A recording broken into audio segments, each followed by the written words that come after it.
Good afternoon. It's good to be with you again. My name is Pete Zaffris. I'm privileged to serve as the pastor at Pilgrim over in Mesa. As we continue our series that's focusing us on reflections on repentance, this afternoon we're going to see the truth about human nature revealed to us. Our opening hymn is hymn 782. It's Luther's morning and evening prayer. We'll sing the two verses that focus us on the evening prayer. Lord's blessings on your worship this afternoon.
If you're able, I invite you to stand. Our help is in the name of the Lord, the maker of heaven and earth. Let us confess our sins in the presence of God and of one another. Almighty God, our heavenly Father, we have sinned against you in our thoughts, in our words, in our deeds, and in all that we have not done. Forgive us in the name of our Lord Jesus Christ. Deliver and restore us, that we may rest in peace. By the mercy of God, we are redeemed by Jesus Christ, and in him we are forgiven. Let us rest in his peace until the rising of the sun, when we shall serve him in newness of life. Amen. Please be seated. We will join together in singing Psalm 51.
Lord, we confess our sins to you and plead for your mercy.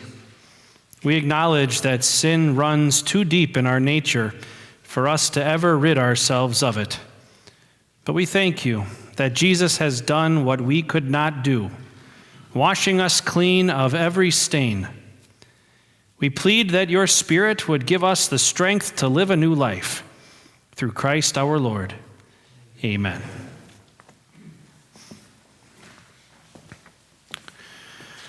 The portion of the Passion history reading is the portion that shows us the trial before the high priest. Then, seizing Jesus, they led him away and took him to the house of the high priest.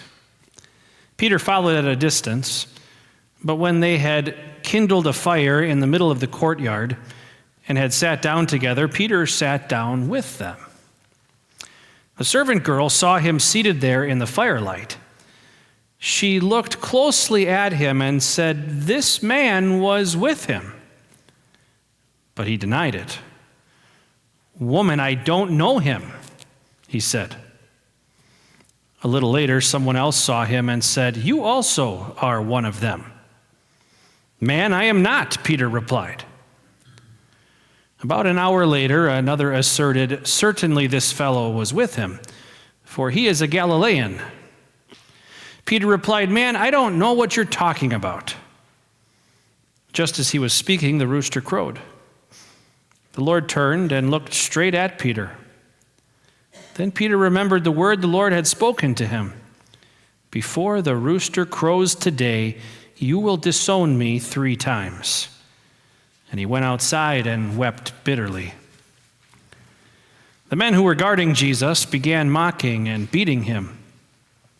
They blindfolded him and demanded, "Prophesy, who hit you?" And they said many other insulting things to him.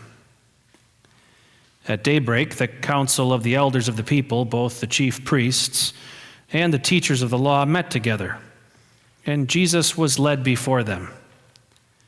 "If you are the Christ," they said, "tell us." Jesus answered, "If I tell you, you will not believe me. And if I asked you, you would not answer. But from now on, the Son of Man will be seated at the right hand of the mighty God." They all asked, "Are you then the Son of God?" He replied, "You are right in saying that I am." Then they said, "Why do we need any more testimony? We have heard it from his own lips." Here ends the Passion history of our Lord. We join together in singing our hymn of the day. It's hymn 574, "The Tree of Life."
The portion of God's Word that we'll focus our attention on for a few moments this afternoon is just one short verse. Verse 5 of Psalm 51. Surely I was sinful at birth, sinful from the time my mother conceived me. This is the word of our God. Let's pray. O Lord, give us hearts that believe the truth. Hearts that believe the truth about our own sinfulness. And hearts that cling to the truth of your love shown to us as our Savior and Lord. In your name we pray, dear Savior. Amen.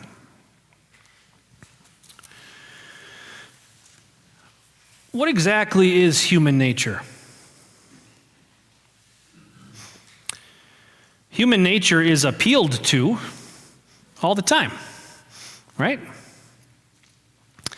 Maybe you're having a conversation with some friends about these corrupt politicians on the other side of the world, and the conversation ends with a phrase, well, that's human nature for you.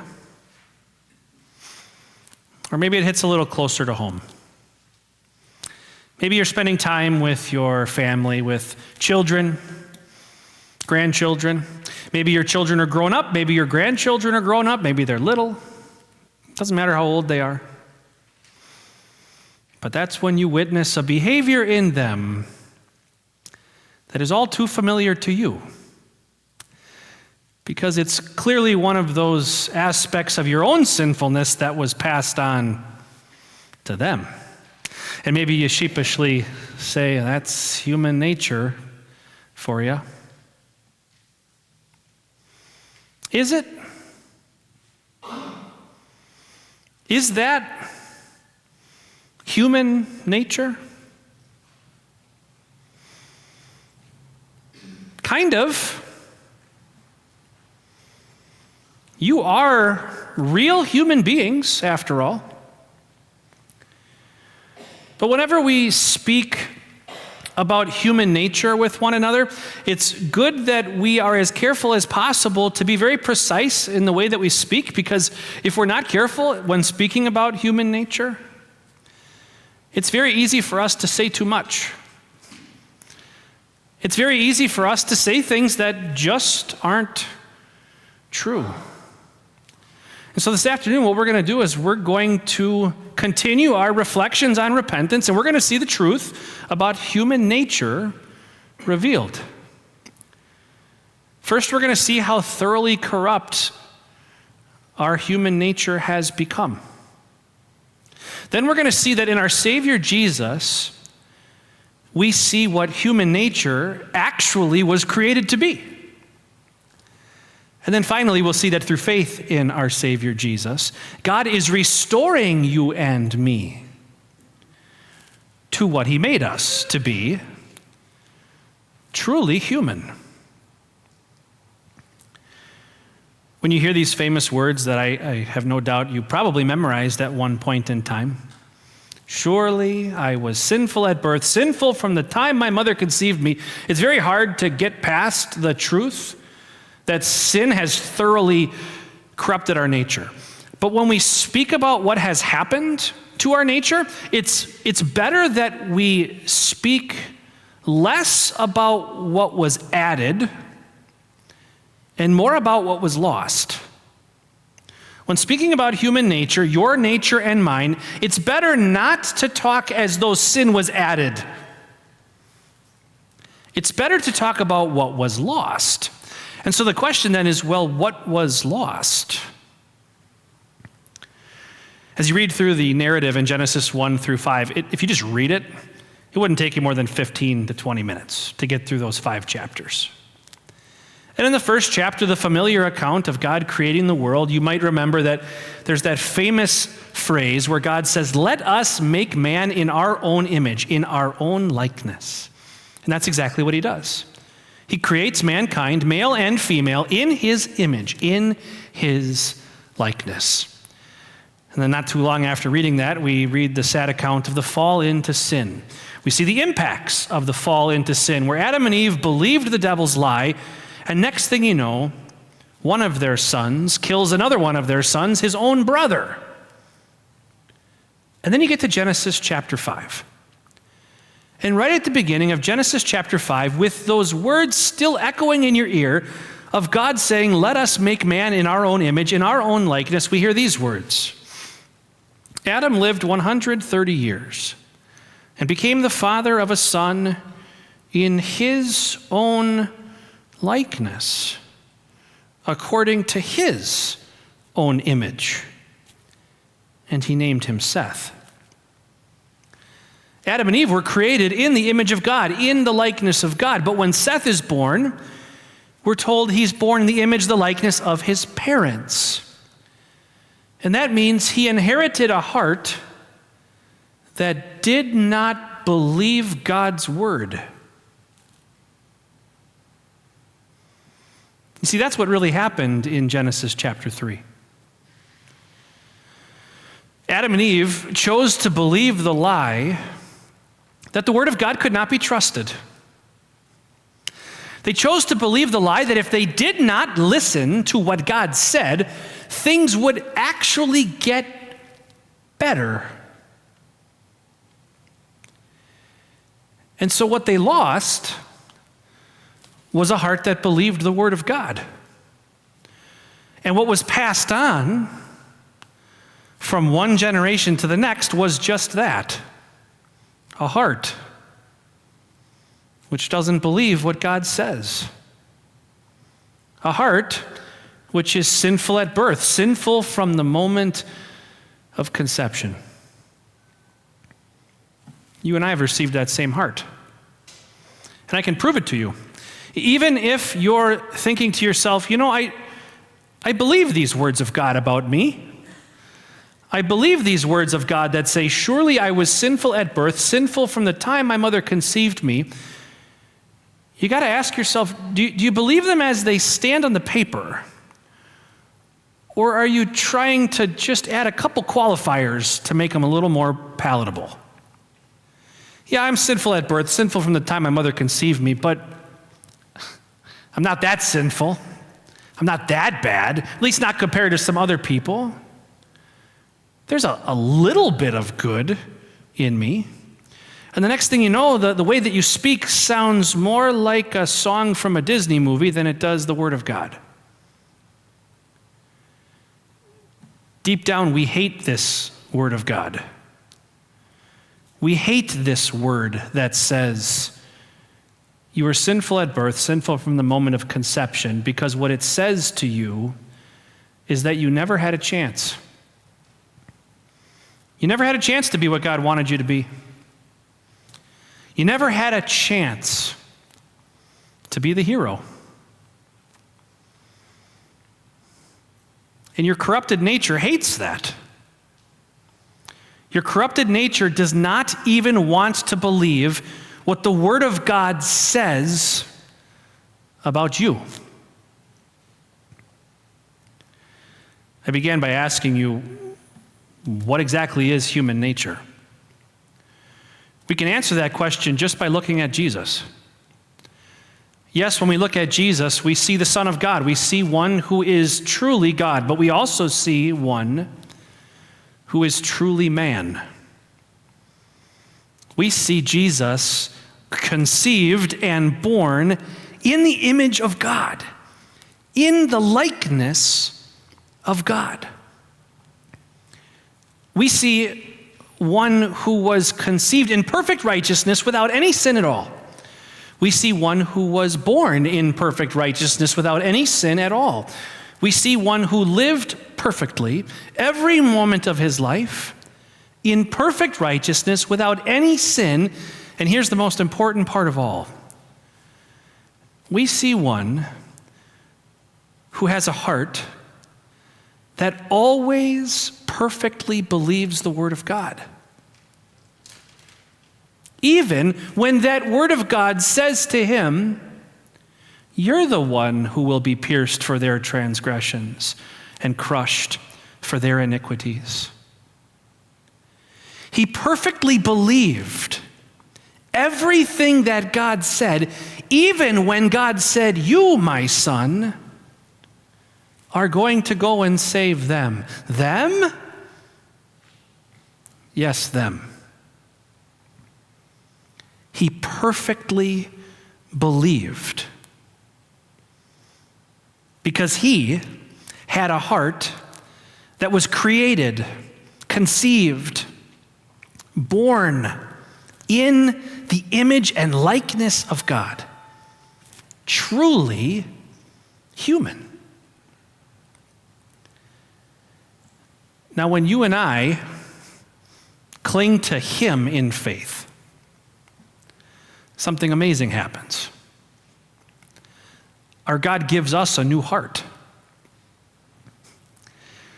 When God speaks to us the truth that we are thoroughly corrupted by sin, that we have a heart which doesn't believe his word, when he shows us that truth and then shows us his great love shown to us in his own Son, conceived and born in his own likeness, who perfectly believed the word of God and went to the cross, we see on the cross the very body of one who is truly human, perfect in every way,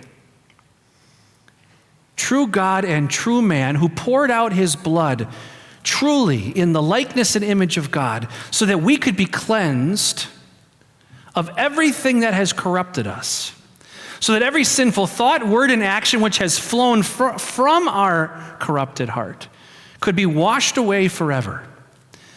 On the cross, you see the very one, the Son of God and the Son of Man, who is truly human, who has given his body and blood for you.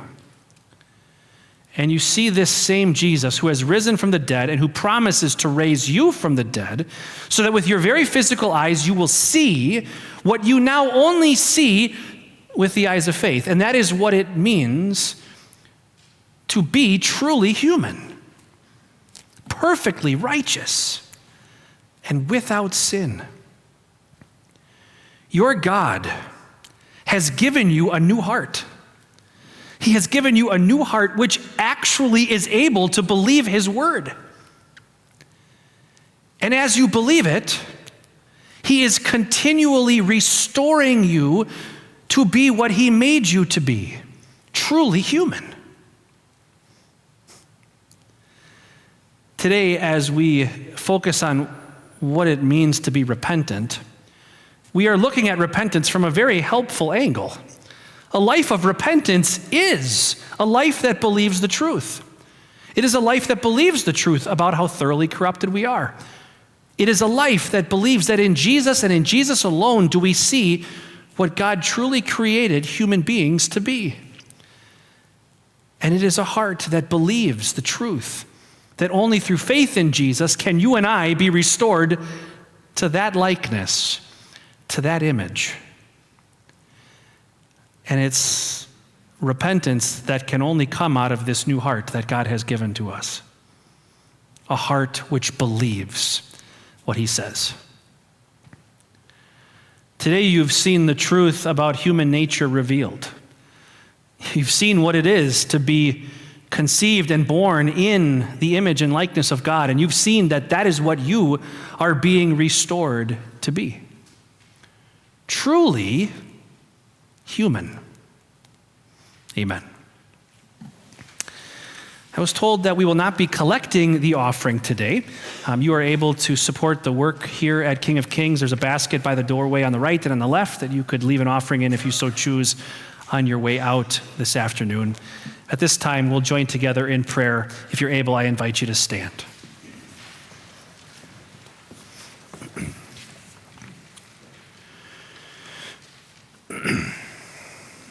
God our Father, by the sacrifice of your Son, you reconciled the world to yourself. We thank you for the precious gift of forgiveness. Refresh us with the joy of salvation, that we may walk in the way of peace with our brothers and sisters in Christ. Renew our minds and wills, that daily we may speak your word of peace. Through Jesus Christ our Savior, who lives and reigns with you and the Holy Spirit, one God, now and forever. Amen. Abide with us, Lord, for it is evening, and the day is almost over. Abide with us and with your whole church. Abide with us in the evening of the day, in the evening of life, in the evening of the world. Abide with us in your grace and goodness, in your word and sacrament, in your comfort and blessing. Abide with us when we are overcome by the night of sorrow and fear, by the night of doubt and affliction, by the night of bitter death. Abide with us and with all your people in time and in eternity. Amen. Our Father, who art in heaven, hallowed be thy name. Thy kingdom come, thy will be done on earth as it is in heaven. Give us this day our daily bread, and forgive us our trespasses, as we forgive those who trespass against us. And lead us not into temptation, but deliver us from evil. For thine is the kingdom, and the power, and the glory, forever and ever. Amen. Go in peace. Christ has set you free. Thanks be to God. Please be seated. Our closing hymn is a great hymn full of deep Lutheran theology. It's called Salvation Unto Us Has Come. We'll sing verses 1 through 4 along with verse 10.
It's a pleasure to worship our God with you this afternoon. Pray that the Lord blessed your worship with us.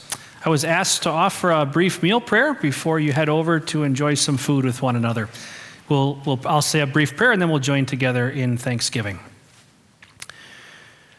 Father, Son, and Holy Spirit, you promise to provide all that's needed for body and life as you provide our daily bread. We know that includes everything needed for body and life, but it certainly also includes the physical food that you provide for us. We thank you for providing us the meal that has been laid out before us. We pray that you would use it to nourish our bodies as your word nourishes our faith, which clings to our Savior Jesus. We join together in thanking our God. Oh, give thanks unto the Lord, for he is good. His mercy endures forever. Amen. God bless your meal and the rest of your day.